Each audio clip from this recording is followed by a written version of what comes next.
শ্রীগুরু জয়। আমার চ্যানেলে আমার নতুন পুরনো সকল বন্ধুদেরকে স্বাগত।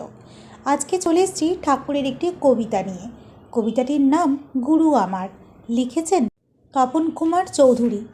বাবা আমার প্রাণের ঠাকুর, তুমি পরম গুরু, তোমার নামটি নিয়ে করি দিনের চলা শুরু। সমস্ত দিন থাকি আমি ব্যস্ত নানান কাজে, সময় করে তোমার স্মরণ করি তারই মাঝে। তুমি আমার প্রাণেই আছো, তাই তো নেই ভয়, বিপদ বাধা দুঃখ এলেই বলি শ্রীগুরু জয়।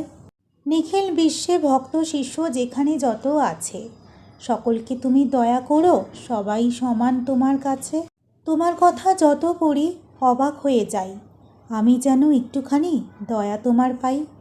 পাদুকা জোড়া মাথায় নিয়ে বিগ্রহ নিয়ে বুকে, থাকতে যেন পারি সকল দুঃখ এবং সুখে। কত রোগী সুস্থ হলো তোমারই দয়া পেয়ে, এ জগতে কে আছে আর দয়াল তোমার চেয়ে। বিশ্বে শান্তি নিয়ে এসে মঙ্গল করো সবার, মারামারি হানাহানি বন্ধ হোক এবার। সবার শেষে এই মিনতি তোমার কাছে করি, শেষের সেদিন যেন তোমার চরণ যুগল স্মরি। আজকের এই কবিতাটি কেমন লাগলো তা অবশ্যই কমেন্টে জানাবেন বন্ধুরা, আর লাইক শেয়ার সাবস্ক্রাইব করতেও ভুলবেন না। নমস্কার, শ্রীগুরু জয়।